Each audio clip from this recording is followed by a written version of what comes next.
Hər vaxtınız xeyir, Obyektivi izləyirsiniz. Bugünkü mövzumuz böyük qayıdışla bağlıdır. Böyük qayıdışın hər bir addımının arxasında zəhmət, gələcəyə hesablanmış strateji baxış dayanır. Bu proses illərlə torpaq həsrəti ilə yaşamış ən ahıl vətəndaşımızdan, işğaldan azad edilmiş ərazilərdə həyata göz açan ilk körpələrədək hər birimizin taleyinə yazılmış tarixi bir mərhələdir. Eyni zamanda yaddaşın, kimliyin və milli ruhun yenidən dirçəlişidir. Azad edilmiş ərazilərdə aparılan bərpa və yenidən qurma işləri, infrastruktur layihələri, sosial obyektlərin inşası, məşğulluğun genişləndirilməsi ilə həyatın mərhələli şəkildə canlandırılması böyük qayıdışın əsas sütunlarını təşkil edir. Görülən işlər son dərəcədə mühümdür və müzakirə olunmağa dəyər. Uğur hekayəsi ilə başlayırıq. Bizimlə qalın. 1982-ci ildə Laçın rayonunun İmanlar kəndində anadan olmuşam. 1992-ci il mayının 18-də biz Laçından məcburi şəkildə didərgin düşdük. Yaxşı günlərimiz də oldu, çətin günlərimiz də oldu. Düzdür, vətənin o başı bu başı yoxdur, belə bir söz var. Mən Laçına qayıtdıqdan sonra Dövlət Məşğulluq Agentliyinə müraciət etdim. Oradan da məni Laçında keçirilən yarmarkaya dəvət etdilər. Mən orada vakansiyalarla tanış oldum. Təhlükəsizlik sahəsi üzrə özümə uyğun işi seçim etdim. 21 gün bizi peşə hazırlıq kursuna yönəltdilər. Həmin kursu uğurla bitirdikdən sonra Məşğulluq Agentliyi tərəfindən biz sertifikatla təmin olunduq. Dövlət Məşğulluq Agentliyinin göndərişi əsasında mən Laçın istirahət kompleksində təhlükəsizlik sahəsi üzrə işlə təmin olunmuşam. Şükür bu günə ki biz Laçınımızdayıq. Laçınımızda işləyirik. Bu xəyallar idi, amma bu reallıqdır. Allah şəhidlərimizə rəhmət eləsin. Bu komandanı verən Ali Baş Komandanımıza Allah möhkəm can sağlığı versin. Bu gün bizi Laçınımıza qovuşdurur. Obyektiv sosial sahədə gündəmdə olan məlumatlar izləyicilərə əlçatan edir. Ölkənin sosial televiziyası olan Dost TV-yə birbaşa bağlanırıq. Hər vaxtınız xeyir Əsmər, xoş gördük. Salam, hər vaxtınız xeyir olsun xanım. Sizi və tamaşaçıları Dost TV-nin studiyasından salamlayıram. Həftənin əsas xəbərləri ilə qarşınızdayıq. İndi hər birini təfərrüatlı şəkildə təqdim eləyəcəm.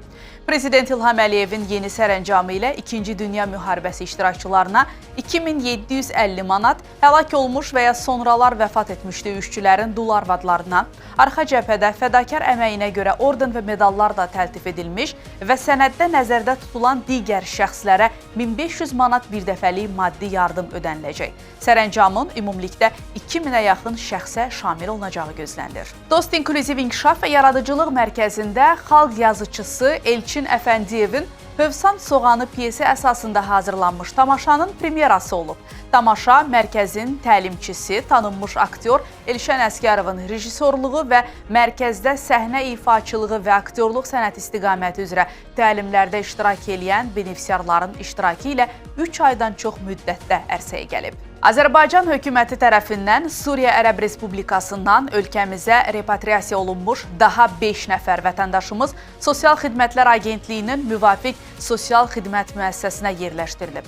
Repatriasiya olunmuş şəxslərə ilkin tibbi və sosial-psixoloji yardım göstərilib. Son illərdə agentlik ölkəmizə repatriasiya edilmiş 600-ə yaxın şəxsi sosial reabilitasiya xidmətlərinə cəlb edib. Dövlət Tibbi Sosial Ekspertiza və Reabilitasiya Agentliyi bu ilin yanvar-mart aylarında əlilliyi olan 4800 şəxsi 247 min reabilitasiya vasitəsi ilə təmin edib. Özlərinin və yaxınlarının Bakıya, agentliyin protez ortopedik istehsalat və reabilitasiya mərkəzinə gəlmə imkanı olmayan əlilliyi olan şəxslərə ehtiyac duyduqları reabilitasiya vasitələri evlərinə aparılaraq təqdim olunub. Belə hörmətli tamaşaçılar, mənim sizə bu həftəlik çatdıracağım xəbərlər. Bunlar idi, diqqətiniz Real TV-də olsun, Obyektiv davam eləyir. Hələlik. Təşəkkür edirəm Əsmər. Bəli, Dost TV ilə birbaşa bağlantını izləyirdiniz.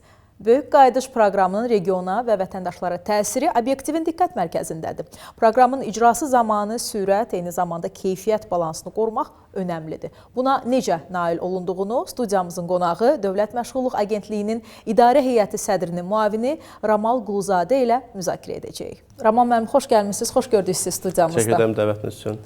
Bugünkü mövzumuz böyük qayıdışla bağlıdır və ilk olaraq bu sualla başlamaq istərdim ki, Dövlət Məşğulluq Agentliyi məşğulluğun formalaşmasına yalnız işlə təminat məsələsi kimi baxmır. Burada dayanıqlı məşğulluğun formalaşması ön plandadır. Bu baxımdan təmsil etdiyiniz agentliyin əsas prioritetləri nədən ibarətdir? Böyük qayıdışa dair birinci dövlət proqramı ölkəmiz üçün kifayət qədər strateji sənəd olmaqla bərabər, həmçinin əhali üçün də çox həssas bir dəyərə malikdir və bu proqramın artıq bir neçə ildir ki, proqramın icrası uğurla davam etdirilir və regionlarda strateji infrastrukturun qurulması və geniş miqyaslı quruculuq proqramı artıq icra edilir. Dövlət Məşğulluq Agentliyi tərəfindən də bu prosesə ciddi dəstək göstərilir və yerlərdə əhalinin məşğulluğunun təmin edilməsi istiqamətində tədbirlər həyata keçirilir və bu tədbirlər agentlik tərəfindən kompleks şəkildə həyata keçirilir. Çünki bildiyiniz kimi köç prosesi çox unikal bir prosesdir və hətta biz deyə bilərik ki, dünyada çox nadir bir nümunəsi olmayan hadisələrdən biridir. Ona görə də bu prosesin uğurla icra edilməsi üçün agentlik yerlərdə fəaliyyət göstərən 2 filialı və həmin filialların 4 xidmət şöbəsi tərəfindən bu fəaliyyətin qurulması istiqamətində öz fəaliyyətini icra edir. Bizim üçün ən vacib olan məsələ ilk öncə həmin ərazilərə fəaliyyətin bərpa edilməsi və əhalinin məşğulluğunun təmin edilməsidir və bunun dayanıqlı şəkildə icra edilməsi, açılmış iş yerlərinin davamlı olması, uzun müddətli məşğulluğun təmin edilməsi məramını daşıyır. Həmçinin bu istiqamətdə Dövlət Məşğulluq Agentliyi tərəfindən özünün məşğulluq proqramı, əhalinin peşə hazırlığına cəlb edilməsi məsələləri, həmçinin işə götürənlərlə aktiv şəkildə fəaliyyətin qurulması bizim üçün əsas məqsəddir ki, burada yanaşma kompleks olduğu üçün əhalinin məşğulluğu da aktiv şəkildə təmin edilir. Raman müəllim, qayıdan hər bir vətəndaşın mən buradayam deməsi üçün dövlət ondan öncə nə etməlidir? Kifayət qədər ərazi həssaslığını qorumaqda davam edir və bunun üçün ilk öncə həmin ərazidə təhlükəsizliyin təmin edilməsi, ərazilərin minalardan təmizlənməsi məsələləri həyata keçirilməkdədir və bu proseslə bərabər olaraq artıq Dövlət Məşğulluq Agentliyi də həmin yerlərdə artıq həm işə götürənlərlə aktiv fəaliyyət çərçivəsində ki, biz bildiyiniz kimi vakansiyaların toplanması, əhalinin məşğulluğunun təmin edilməsində onların peşə və bacarıqlarının açacaq iş yerlərinə uyğunlaşdırılması məsələləri ilə məşğul oluruq. Həmçinin kiçik və mikro sahibkarlığın qurulması istiqamətində onların öz məşğul proqramına cəlb edilməsi, bu istiqamətdə həmçinin işə götürənlərimizə əlavə dəstək proqramlarını təmin etmək vasitəsilə onlar üçün də stimullaşdırıcı tədbirlər həyata keçirməklə bu prosesi ümumilikdə təşkil edirik və artıq hər bir ora köç edən vətəndaşımız bildiyiniz kimi əsas köç deyil, həmçinin köçlə bərabər hər bir şəxs öz işini qurmaq, öz gələcəyini qurmaq istəyir və bütün bu proseslərin yekununda artıq həmin əraziyə köç etmiş şəxs vətəndaşlarımız rahat şəkildə təhlükəsiz iş mühitində artıq mən buradayam sözünü rahat deyə bilər. Əla, çox gözəl. Məşğulluğun təmin olunmasında özünü məşğulluq proqramları xüsusi alətlərdən biridir. İşğaldan azad olunmuş ərazilərdə özünü məşğulluq proqramlarının icrası nə yerdədir? Artıq köçün ilk günlərindən biz köç etmiş şəxslərimizin məşğulluğunun, özünün məşğulluğunun təmin edilməsinə dəstək göstəririk və bu istiqamətdə bildirə bilərəm ki, 824 nəfər artıq köç etmiş şəxsimizin özünün məşğulluğu təmin edilmişdir və bunlardan 605 nəfəri Qarabağ İqtisadi rayonu üzrə, 219 nəfər isə Şərqi Zəngəzur İqtisadi rayonu üzrə olmuşdur. Bizim üçün burada xüsusi əhəmiyyət kəsb edən məsələlərdən biri sizin də qeyd etdiyiniz kimi həm ərazinin təbii relyefi, həmçinin ərazidə mümkün həm kənd təsərrüfatı istiqaməti üzrə, həm istehsal xidmət sahəsi üzrə mümkün potensialı qiymətləndirmək və bu istiqamətdə vətəndaşlarımıza dəstək göstərməkdən ibarətdir. Xüsusən bir nüansı vurğulamaq istəyirəm ki, biz regionlarda artıq klaster üsulunda özünün məşğulluq üzrə aktivlərin verilməsini daha çox önəm veririk və çalışırıq ki, bu istiqamətdə olan biznes istiqamətlər daha çox dəstəklənsin. İşsiz şəxslərin amma müəyyən bir qismi də var ki, onlar hazırda mövcud əmək bazarının tələblərinə uyğun bacarıqlara malik deyillər. Və istərdim onların məsələsinə də toxunaq ki, həmin şəxslərin, Qarabağa qayıdan, bu kateqoriyadan olan şəxslərin əmək bazarına inteqrasiyası üçün nə kimi addımlar atılır? Bu yerdə peşə təşkilinin, peşə hazırlığının önəmi xüsusidir və işğaldan azad olunmuş ərazilərdə peşə hazırlığı ilə bağlı hansı işləri görürsünüz? Çox həssas bir nöqtəyə toxundunuz. Mən xüsusilə bildirmək istəyirəm ki, əmək bazarında tələb olunan bacarıqlara uyğun biliklərin və təcrübənin olmaması həm işəgötürənlərimiz üçün, həmçinin işsiz şəxslərimizin məşğulluğunun təmin edilməsinə ciddi bir maneədir. Və bu maneənin aradan qaldırılması istiqamətində Dövlət Məşğulluq Agentliyi durmadan fəaliyyət göstərir və həmçinin bu bizim işğaldan azad olunmuş ərazilərdə də öz əksini tapır.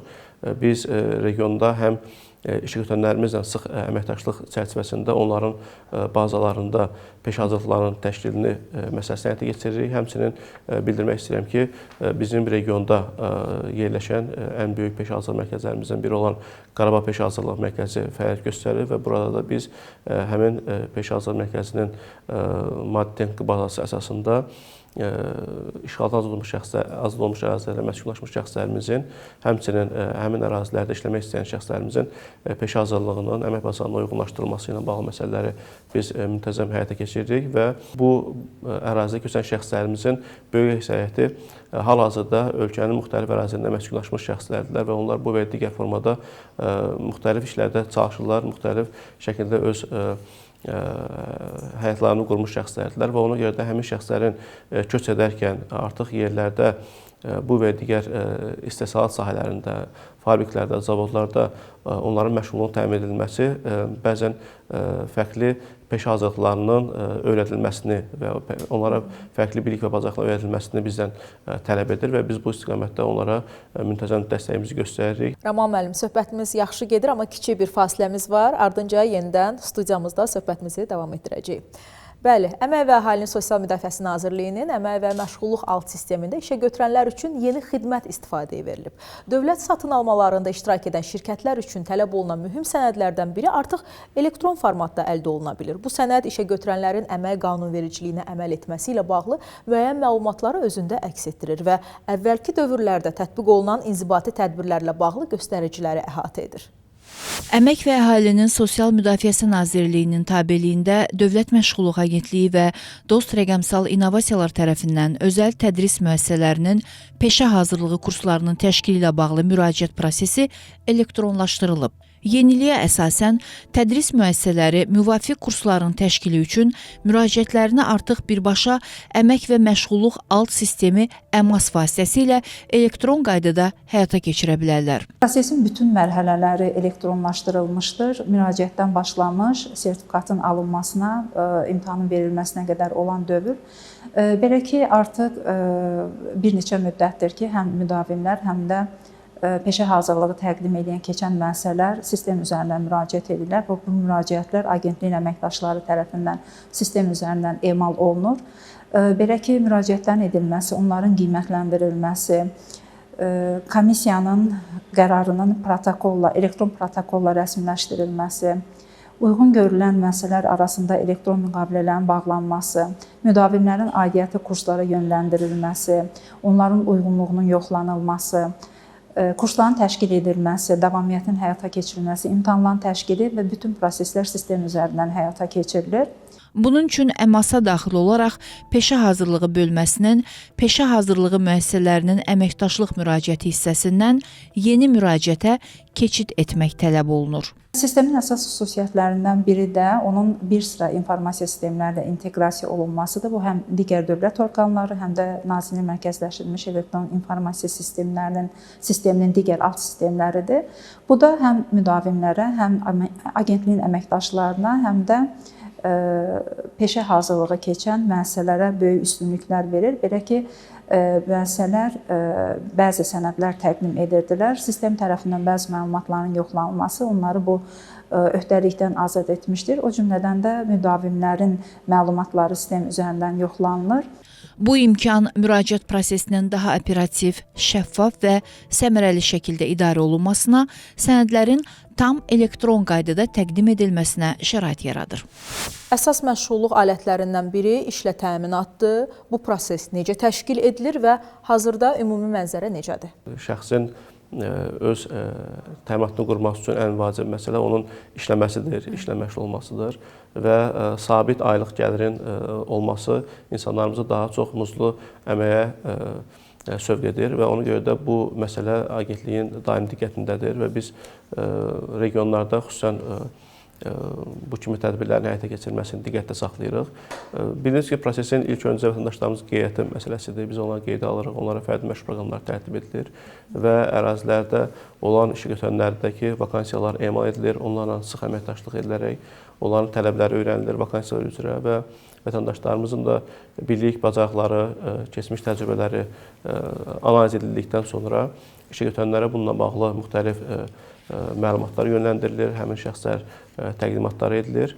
Həmçinin bildiyiniz kimi Dövlət Məşğulluq Agentliyinin saytında biz bunu bir Qarabağda iş imkanları bölməsi altında da elektron formada müəyyənləşdirmişik ki, ərazidə işləmək istəyən şəxslərimiz də həmin sayt vasitəsilə, bölmə vasitəsilə həmin vakansiyalarla tanış ola bilərlər. Həmçinin bu istiqamətdə ən vacib tədbirimiz bizim işə götürənlərlə birlikdə həyata keçirdiyimiz əmək yarmarkalarıdır ki, çox vacib alətlərdən biridir ki, ən sonuncusu 22 apreldə biz Cəbrayıl şəhərində təşkil etdik və kifayət qədər yerli sakinlərimizin də aktiv iştirakçılığını biz müşahidə etdik və həmçinin işə götürənlərimizlə dəyərli masaların keçirilməsidir ki, bu dəyərli masalar vasitəsilə onların tələblərini də biz öyrənirik. Xüsusən həm istər vakansiyalarla bağlı, həmçinin onların bizim digər aktiv məşğul tədbirlərinə qoşulmaqla bağlı müxtəlif fikirlər öyrənilir və ümumilikdə bütün bu məsələlər kompleks müzakirə və analiz edildikdən sonra artıq yerlərdə şəxslərimizin məşğulluğun təmin edilməsi, işlə təmin edilməsi istiqamətində tədbirləri biz təşkil edirik. Rəman müəllim, dövlətin böyük qayıdışda rolu, mövqeyi və prioritetləri aydındır. Mən istərdim özəl sektora da toxunaq. Özəl sektorun bu prosesdə rolunu necə qiymətləndirirsiniz? Sizin layihələrinizdə ümumiyyətlə onları əməkdaşlığa cəlb etmək üçün hansı işlər görülür? Çox doğru vurguladınız. Mən xüsusən bu məsələni qeyd etmək istəyirəm ki, köçün ilk günlərindən bildiyiniz kimi dövlət orqanları ilə bərabər özəl sektorda kifayət qədər köç prosesində aktiv iştirak edir və biz istər ərazilərdəki bütün tikintilərdə, yol infrastrukturunun qurulmasında və digər istər fabriklərin, zavodların açılmasında, sənaye zonalarının aktivləşdirilməsi məsələlərində biz onların aktiv iştirakını müşahidə edirik və həmçinin bildirmək istəyirəm ki, özəl sektorun dəstəyi olmadan ərazilərdə əhalinin məşğulluğunun təmin edilməsi bir qədər çox çətin olar. Ona görə də bu istiqamətdə özəl sektorun iştirakı çox önəmlidir və xüsusi diqqətə layiqdir. Bildiyiniz kimi, özəl sektor təkcə investisiya yatıran deyil, həmçinin o investisiyaya uyğun olaraq dayanıqlı məşğulluğun qurulması, dayanıqlı iş yerlərinin açılması istiqamətində də öz dəstəyini əsirgəmirlər. Çünki həmçinin onların bildiyiniz kimi bir növ korporativ sosial məsuliyyət tədbirləri də var ki, bu xüsusi həssaslığı onlar anlayırlar və prosesdə aktiv iştirak edirlər. Ümumiyyətlə, özəl sektor 10 il ərzində həm mənfəət vergisindən, həm ərazilərdə torpaq və digər vergilərdən azad olduğu üçün onların da prosesə qoşulması, həvəsləndirilmə tədbirləri kifayət qədər genişdir. Həmçinin agentliyimiz tərəfindən əmək haqqının birgə maliyyələşməsi proqramı çərçivəsində onlara dəstək göstərilir. Həmçinin artıq yeni iki alətimiz olan məqsədli proqramların təşkili, həmçinin kvotadan əldə iş yerləri ilə bağlı da biz müntəzəm onları məlumatlandırırıq ki, artıq onlar bu layihələrdə iştirak edərək öz xərclərini beləliklə azalda bilərlər. Həmçinin bu prosesdə dövlətin göstərdiyi yardımlardan faydalana bilərlər. Siz və eyni zamanda Dövlət Məşğulluq Agentliyinin digər rəhbər şəxsləri tez-tez Qarabağda, Şərqi Zəngəzurda ezamlarda olursunuz. Bir dövlət məmuru kimi yox, vətəndaş kimi təəssüratlarınızı soruşmaq istəyərdim. Çox həssas bir nöqtəyə toxundunuz. Mən ilk səfərimi xatırlayıram və mən həmin səfəri Xocalı şəhərində vətəndaşlar aktivlərin paylanması ilə bağlı orada iştirak etmişdim o prosesdə və düşünürəm ki, indiyə qədər mənim orada keçirdiyim o müsbət hissləri əminəm ki, bundan sonra çox çətindir ki, sözlərlə ifadə edək və mən orada hər bir Xocalıda olan sakinimizlə bir-bir görüşdüm və o məsələləri birlikdə müzakirə etdik, aktivlərin verilməsi prosesində iştirak etdik və düşünürəm ki, artıq ərazilərimizdə yeni bir canlanma müşahidə edilir.